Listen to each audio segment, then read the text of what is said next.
계속 좋아요, 구독, 알림 눌러주시고요. 자, 안녕하십니까. 예, 새해 복 많이 받으십시오. 세종국토개발 대표 전은성입니다. 자, 오늘 1월 2일인데요. 자, 2019년 경제 전망을 한번 제 뜻은 아니고 여러 가지 책을 참고해가지고 여러분들한테 전달해드리는 시간을 갖도록 하겠습니다. 일단 새해 복 많이 받으십시오. 황금 대지인데 여러분들 그 가정의 평화, 항상 지갑에 돈이 두둑해지기를 간절히 소망하겠습니다. 자, 지금 전체적인 화두가 뭐 미중 무역 협상 결과에 이제 세계 경제 달려 있다. 되게들 궁금하세요. 왜 이렇게 우리 이 카페 회원들이나 저를 잘 아는 분들이 이 세계 경제에 너무 관심들이 많으세요. 그래갖고 도대체 얼마를 투자할지는 모르겠는데 여하튼 간에 세계 경제에 대해서 되게 관심이 많으십니다. 뭐 제가 보기에는 막 다들 몇십억씩 투자를 하시려고 하는지 뭐 그 돈이 이제 세계 경제에 굉장히 민감하게 본인 돈들이 반응하는지 아는데 여하튼 간에 한번 쭉 살펴보도록 하겠습니다.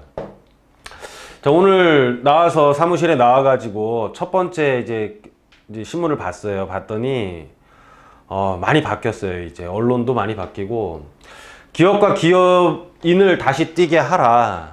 좀 약간 그동안의 기조와는 다른 거죠. 그쵸? 그동안에 제가 뭐 말씀드렸던 이게 좀 문제가 많을 것이다. 소득주도 성장에 대해서 문제가 많을 것이다. 그 문재인 대통령이 정책의 변화를 시사했다. 이런 말들 나오니까 정말로 막 바뀌더라고요. 실질적으로 이제 언론에서도 기업과 기업인을 다시 뛰게 하라 이런 식으로 나와요. 그래서 지금은 기업이 우선적으로 잘 돼야 되는 정책을 써야 된다라는 것들이 여러 가지 지금 사회적인 분위기인 것 같습니다. 수출 급속 둔화되고 작년에 반도체 빼면은 0% 증가에 그친다. 자, 여러 가지 문제들이 있는 거죠. 그렇죠? 이게 대외적인 우리나라가 예전에는 직접적인 수출을 막 했던 나라인데 지금은 중국에다가 중간재를 수출을 하고 중국이 미국에 수출을 하는 지금 구조가 완전히 역전이 돼 버렸거든요. 그러다 보니까는 중국이 미국과 경기가 안 좋으면 나머지 수출들은 굉장히 둔화가 돼요. 그리고 반도체는 왜 그러냐면은 이거 뭐 이따 설명드리겠지만은 반도체 같은 경우 잘 된 이유가 뭐냐면 이제 트럼프 대통령이 미국에서 이제 정권을 잡은 다음에 기업들한테 감세 정책을 써요. 감세 정책을 쓰는데 어떤 감세 정책을 쓰냐면은 투자를 하면 만약에 1억짜리 물건을 사요. 제가 기업인데 1억짜리 물건을 사면 제 거잖아요. 그래서 이게 1억짜리 비용이 다 나갔다라고 안 봐요. 왜냐면 네 거니까. 이게 왜 비용이야? 네가 산 거니까 네 거지. 그래서 내가 산 거에 대한 감가를 1년에 20%밖에 안 해줬거든요. 그러니까는 내가 1억을 들였어도 내 비용은 2천만 원밖에 안 쓴 거예요. 그래서 내가 그 대신 8천만 원이 벌은 게 되는 거죠. 그러다 보니까 세금을 많이 내는데 이 감세 정책의 가장 중요한 게 뭐냐면은 네가 1억을 설비 투자를 하면 네가 1억을 다 비용으로 쓴 걸로 해주겠다. 이익이 안 남은 걸로 해주겠다. 세금이 그러면은 이 법인세가 굉장히 줄어들게 되는 거잖아요. 그래서 미국에서 그 IT 업체들 우리가 뭐 잘 아는 페이스북이라든지 뭐 애플 이런 것들 구글 이런 것들이 엄청나게 설비 투자를 하게 돼요. 그래서 설비 투자를 하면서 그런 업체들은 다 IT 기업이다 보니까 반도체가 엄청 필요한 거잖아요. D램이라든지 이런 것들이. 그래서 삼성이 잘 된 거예요. 그런데 이제 이런 것들이 지금 그 미국에서 설비 투자는 막대한 돈이 들어가기 때문에 얘네들이 무작정 투자를 하는 게 아니라 지금 우리가 이 정도 투자하면은 앞으로 아무도 못 따라와. 그러면 멈추는 거예요. 돈이 워낙 많이 들어가는 사업이고 하다 보니까는 우리가 이 정도 투자했으면 못 따라온다라는 마음이 딱 생기면 그 다음에 투자를 안 하거든요. 경쟁할 사람이 없으니까. 이제 그러다 보니까는 지금 올해 이제 반도체도 굉장히 문제가 되는 게 그런 내용입니다. 이해 가시죠? 근데 또 다른 한편에서는 이제 시진핑 협력이 가장 좋은 선택이다. 뭐 트럼프의 러브콜. 어제 이제 1월 1일 날 서로 뭐 전화하는 이런 뉴스도 나오고 하던데 전반적인 경제는 이렇게 흘러가고 있습니다. 자, 경제 나아진다. 여전히 어렵다. 여야 신년에도 대립각. 뭐 제가 여야가 뭐 지금 서로 대립각을 하고 서로 여야의 말도 다른데 뭐 제가 어떻게 정확하게 말씀드릴 수 있겠습니까? 여하튼 간에 말씀드릴 수 있는 거는 저도 여러 가지 자료들이나 책을 참고를 하는 건데요. 여러분들한테 책 한 권 소개시켜 드릴게요. 자, 이 책입니다. 이 책인데 인터넷에서 시키면 14,400원이에요. 14,400원이고 여기 있는 책과 저는 전혀 관계가 없는 사람입니다. 전혀 관계가 없는 사람이고 여기 저자들을 보면 한국경제TV에서 증시라인 김동환, 김일구, 지금 현재 하나투자증권 리서치센터장 김한진, KB투자증권 지금 리서치센터 이렇게 해서 이런 분들이 거의 대화를 하듯이 해서 책을 쓴 거예요. 굉장히 알기 쉽고 제가 여러 가지 책들 봤는데 그 중에 제일 여러분들한테 권해드릴 만한 책입니다. 나머지 정말 쓰레기 같은 책들도 많아요. 어떤 폭락론자가 쓴 뭐 쓰레기 같은 책도 있습니다. 보라색으로 돼가지고 그런 건 절대 보지 마십시오. 제가 그것도 사실 제가 주문해서 봤거든요. 근데 진짜 찢어서 코 풀고 싶더라고요. 여하튼 간에 이런 책들 여러분들 많이 도움 될 것 같아서 이 책을 참고로 제가 오늘 자료를 많이 준비를 했어요. 그래서 여기서 하는 말이 비관론자는 모든 기회에서 어려움을 찾아내고 낙관론자는 모든 어려움에서 기회를 찾아낸다. 윈스턴 처칠이 한 말입니다. 자, 여러분들 어떻게 살 것인지 평생 살아가면서 하루하루 살아가면서 내가 비관론자로 살 것인지 낙관론자로 살 것인지 그래서 내가 오늘 즐겁게 살 것인지 침울하게 또 올해를 시작할 것인지 여러분들 아마 잘 생각해 보시고요. 전체적인 이 도서의 내용을 제가 쭉 읽어봤더니 위기는 아니다라는 거예요. 위기는 아니고 위기를 걱정할 상황은 아니지만 다만 걱정할 상황이 되면 이미 늦어버릴 수가 있으니까는 항상 준비를 하자라는 거예요. 근데 마치 폭락론자들 얘기 들어보면 굉장히 지금의 잘못된 만약에 약간의 그래프가 밑으로 떨어지면 이거는 뭐 완전 바닥이다. 우린 이 안에서 준비를 안 한다. 이런 식으로 막 지금 선동을 해가지고 굉장히 불안하게 만드는 부분들도 많은데 그 말도 쓰레기입니다. 자, 미국과 중국 사이의 경제 갈등이 잘 해결되느냐 아니면 대립과 갈등이 지속되느냐에 따라 글로벌 경제의 모습이 바뀔 수 있으니 유의해야 한다. 이제 결론은 미국과 중국이 가장 큰 문제다. 왜냐하면 전 세계 GDP의 30% 이상을 차지하는 게 미국과 중국이기 때문에 두 나라의 경제를 빼고는 세계 경제를 말할 수 없다라는 거죠. 그래서 자, 미국과 중국과의 갈등인데 앞서 말씀드렸다시피 세계 GDP의 30% 이상이고 미중 무역에서 지금 이렇게 갈등이 생긴 게 미국이 적자 비중이 이제 중국이랑 미국이랑 교역을 하면서 적자 비중이 너무너무 늘어나는 거예요. 그래서 중국 대미 수출은 대중 수출 대비 이제 4배다. 중국이 4배나 이제 더 많이 수출을 하는 거죠. 근데 사실 이게 문제가 아니고 미국은 원래 2위를 쳐내는 나라예요. 옛날에 구소련도 그랬고 일본도 그랬고 미국은 계속 2위를 쳐내는 거지 단지 이거의 문제는 아닙니다. 깊이 들어가 보면은. 그래서 그런 것들은 이제 다음에 또 말씀드리기로 하고 기회가 있으면 자, 이 지금 트럼프 대통령 이제 당선되기 전부터 아메리카 퍼스트를 주장을 했었죠. 그렇죠? 아메리카 퍼스트입니다. 대통령 후보 시절 중국을 환율 조작국으로 지정하고 이제 관세를 45% 올리겠다. 이게 이제 힐러리랑 계속 해가지고 이걸로 이긴 거거든요. 사실은. 자, 미국 2위 국가 때리기. 그리고 중국은 막 거기에서 막 미사일 발사까지 막 해가지고 우리가 이제 패권을 잡겠다. 막 이렇게 솔직히 까분 거죠. 어떻게 보면은. 예, 그래서 여러 가지 미국과 패권 다툼을 했는데 이 까분다고 해서 될 문제가 아니에요. 경제가 컸다고 해가지고 미국을 이길 수가 없어요. 만약에 중국이 뭐 경제가 커가지고 미국을 이기면 아주 작은 나라들이 막 뭉쳐가지고 중국처럼 만들면 미국이 이길 수 있어요? 못 이겨요. 왜냐면은 미국처럼 경제만 커진다고 해서 이 세계를 장악할 수 있는 게 아니고 결론은 기축통화를 갖고 있어야 돼요. 그래서 기축통화를 갖고 있는 거는 뭐냐면은 은행을 갖고 있느냐 은행을 안 갖고 있느냐랑 똑같은 얘기예요. 내가 돈을 많이 버는데 은행이 없어요. 그러면 나 혼자 막 자급자족식으로 되는데 은행이 있으면은 은행은 돈을 빌려주고 융통을 시키고 뭐 파생상품도 만들고 하면서 엄청나게 경제 규모를 키우고 교역을 만들 수가 있는 게 은행이거든요. 근데 얘는 교역을 못 하잖아요. 돈이 없으면은. 돈이 없으면 교육 못 하고 자급자족만 할 수 있는 거잖아요. 자급자족만 하는 거랑 교육을 할 수 있는 나라는 경제 규모에 있어서 차이가 날 수밖에 없기 때문에 아무리 중국 같은 뭐 우리가 작은 나라들이 모여서 중국처럼 만든다고 하더라도 미국을 못 이기는 게 기축 통화 때문에 그래요. 세계 통용되는 통화 때문에 뭐 어려운 얘기고. 하여튼 오늘은 하도 이런 얘기들이 많이 나오니까는 여러분들한테 좀 조금의 이해를 돕고자 책도 여러분들한테 보시라고 제가 참고해 드렸고 쭉 그냥 좀 어려운 얘기예요. 저 원래 이렇게 어려운 얘기를 별로 안 좋아하거든요. 근데 이거 다 알면 더 머릿속이 복잡해지고 더 머릿속이 복잡해질수록 이 판단을 못해요. 결정도 못 내리고. 여하튼 간에 일단 알고는 갑시다. 예. 자, 리슈어링, 신흥국가 탈동조화 현상. 이게 무슨 뜻이냐면 옛날에는 선진국이랑 신흥국이랑 같이 갔어요.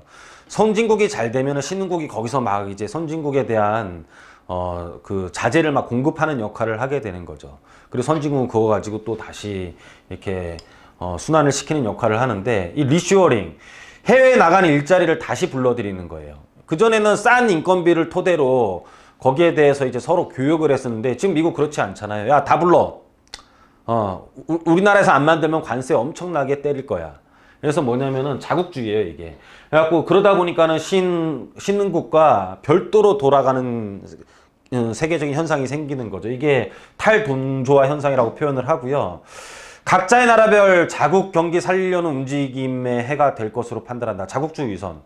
그리고 이제 선진국과 신흥국이 이렇게 차이가 난 가장 큰 이유는 뭐냐면은 미국처럼 이렇게 페이스북, 아마존, 애플, 구글, 중국처럼 텐센트, 알리바바, 바이두 이런 혁신 기업이 있냐 없냐예요. 그래서 우리나라도 아마 2019년에는 가장 지금 문제가 되는 산업 중에 하나가 조선철강, 그리고 더 큰 거는 이제 자동차를 살리는 것과 그리고 조선업계 살리는 것, 그리고 이런 혁신 기업을 만들려고 하는 게 아마 우리나라 경제에 올해 아마 가장 큰 화두가 될 것입니다. 아마 여러분들 앞으로 기사 나오는 거 보시면 알 거예요.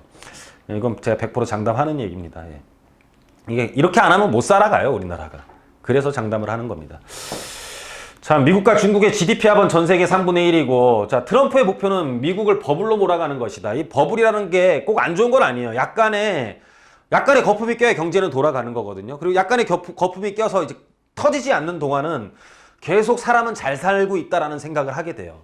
자, 현재 법인세 인하 효과, 이게 페이스북, 뭐, 애플, 그리고, 이 구글 뭐 이런 것들인데, 이제 투자 설비가 거의 다 끝났어요. 아까 말씀드렸다시피. 이제 더 따라올 데가 없으니까는. 그러다 보니까는, 이제 2020년도에 이제 얘네들 대선이 있는데, 2019년도에는 오바마 때보다 훨씬 더 잘 살게 느껴야 되는데, 이런 지금 설비 투자도 줄고 하다 보면은, 결론은 뭐냐면은 이런 설비 투자 줄고 법인세 인하 효과가 감소하게 되면은 미국은 SOC 투자를 사업을 해야 돼요. 이제 자기네 나라에서 이제 사업을 하는 거죠. 미국 가보시면 진짜 뭐 철도랑 도로 이런 게 엉망이거든요. 뭐 병원 우리나라보다 훨씬 더 안 좋습니다. 네. 뭐 한강 있는 다리 우리나라보다 훨씬 더 안 좋아요. 도로, 고속도로 우리나라보다 더 안 좋습니다. 잘 사는 나라 같지만은 사회 기관 산업들이 굉장히 잘 안 돼 있기 때문에 SOC 투자 사업을 하는 게 트럼프의 목표예요, 올해. 그래서 이런 것들이 앞으로 우리나라에 어떻게 다가오는지. 그럼 아까 이제 중국 같은 경우는 기초통화 없으면 고립된다는 현실을 실감을 했고, 아까 말씀드렸죠, 그 통화에 대한 얘기. 그래서 미국과 협력 모드로 바뀌고 있어요. 아마 계속 바뀔 가능성이 높아요. 까불었지만 안 되는 걸 이제 좀 아는 것 같아요. 미사일도 다 성공을 하고 뭐 했지만. 왜냐면 그리고 또 서로 싸워봤자 좋을 게 하나도 없어요. 뭐 미국 같은 경우는 중국에서 만약에 수입을 안 하게 되면은 딴 데로 돌려야 되는데, 뭐 인도나 이런 데로 돌려야 되는데, 그 나라가 지금 아직까지 중국의 기술을 따라오진 못하거든요. 그리고 중국이 공급을 했기 때문에, 싸게 공급을 했기 때문에 미국도 싸게 더 산업을 일으킨 거고, 중국이 만약에 싼 금액으로 공급을 안 하게 되면은 미국에 대한, 왜냐면 비싸게 받아서 만들면 인플레이션이 일어날 거 아니에요. 그러면은 경제적으로 안 좋을 수도 있겠죠. 그래서 이렇게 바뀌고 있습니다. 미국과 협력 모드로 바뀌어야 되는 거고, 우리나라는 좀 어부지리로 약간 좋아지는 것들이 있어요. 미국이 중국 통신장비 업체 화웨이, ZTE 뭐 밀어내고, 뭐 중국 그만큼 지연되겠죠. 얘네들 막 발전을 하는데, 이제 미국이 계속 이렇게 적대관계처럼 대립관계를 가지면 거기서 반사이익을 우리나라가 이런 통신장비나 반도체 D램 산업에 있어서는 받을 수가 있어요. 하지만 둘이 싸우는 건 우리나라도 안 좋아요. 왜냐면은 그전에는 우리나라가 80년대, 90년대만 하더라도 미국과 직접, 90년대만 하더라도 미국과 직접 교육을 했지만 지금은 직접 교육하는 것들보다는 중국한테 납품을 하고 중국이 미국으로 가는 상품들이 굉장히 많기 때문에 둘이 대립하는 건 우리나라도 안 좋을 수가 있죠. 여하튼 뭐 세계 경제는 이렇게 돌아가고 있습니다. 자, 미국 금리를 올릴 수 있느냐? 아마 한 2차례, 3차례 정도 올린다고 했는데 미국에서도 금리를 그렇게 올리기는 쉽지 않은 상황이에요. 그리고 왜냐면 금리 올리면 기업들이나 뭐 다 이제 가계에 부담을 줄 수 있잖아요. 근데 2019년도에는 2020년을 준비하는 미국 입장에 있어서는 자국민이 굉장히 잘 살 수 있다라는 느낌을 줘야 되기 때문에 아마 쉽지는 않을 것 같습니다만 여하튼 간에 뭐 발표는 그렇게 했습니다. 발표한 대로 다 된 것도 없지만 사실. 자, 우리나라 경기 부양에 독자 노선으로 경기 부양에 집중할 것이냐. 무슨 소리냐면 미국 따라갈 것이냐. 탈동조화 됐으니까는 우리가 혼자 잘 되면, 우리나라가 잘 되면은 미국 금리 올리더라도 우리나라에서 잘 되면 우리나라 뭐 투자한 주식이나 이런 것들이 성과를 거두면은 금리 안 올려도 자금이 빠져나가지 않지 않겠냐, 이제 이런 거죠. 그래서 금리 환율로 보면은 우리나라도 아마 2회 정도는 금리는 인상할 것이다. 그리고 미중 갈등으로 SOC 사업, 미국의 SOC 사업 및 반도체 산업 등이 아까 말씀드렸다시피 간접 이득 볼 가능성이 높다. 자, 부동산 시장은 우리나라는 약보합 지속될 건 계속 아마 약보합 될 가능성이 굉장히 높아요. 그리고 로케이션이 문제, 선호 지역, 그러니까 뭐 강남 상구를 말하는 거겠죠. 선호 지역에서는 공급이 부족해요. 그래서 이런 데서는 국지적인 현상, 그런데 그 선호 지역에 들어가려고 하는 사람들은 또 되게 많거든요, 사실은. 우리 애 키워보려고 하면은 사실 키워볼 만한 동네가 그렇게 많지 않아요. 뭐 목동, 뭐 광진구의 광장동 일대, 그리고 대치동, 아니면은 조금 뭐 위로 올라가서 노원구 말고 또 이런 데 말고는 애를 막 편하게 교육시키고 할 만한 데들이 사실 그렇게 많지 않거든요. 그래서 그런 어떤 강남 상구에 대해서는 굉장히 아직도 가격이 올라갈 소지가 많다라고들 판단을 합니다. 그리고 나머지 지역들 이런 데들은요 지금 여러분들 당장 살 필요 없어요. 당장 살 필요 없고 지금 앞으로 아마 저희랑 계속 하면서 기회를 좀 같이 연구를 해야 될 것 같아요.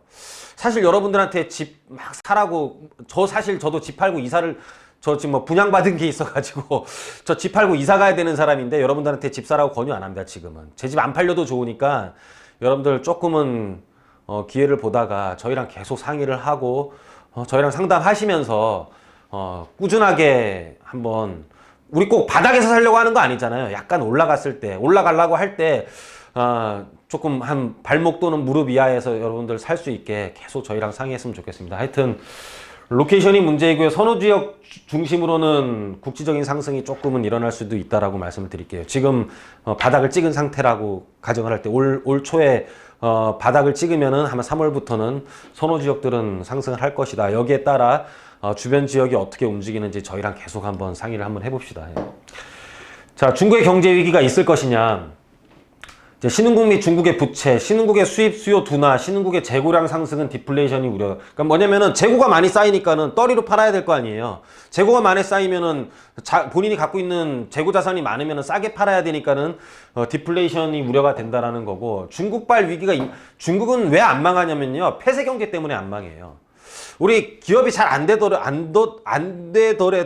막 어음 발행 안 하면 안 망하거든요. 어음이 막 만기가 돌아오고 이러면 망하는 거거든요. 근데 이 폐쇄 경제는 정부가 얘네들은 다 정부가 관리를 해요. 기업이 관리를 하는 게 아니고 정부가 관리하는 게 많기 때문에 위기까지는 가지 않는다. 중국이 위험하면 미국도 나빠지는 건 기정사실이다. 그래서 뭐 중국이 망한다 이런 건 아닙니다. 그래서 중국이 망할 수 없는 이유 중에 가장 큰 이유는 뭐냐면은요.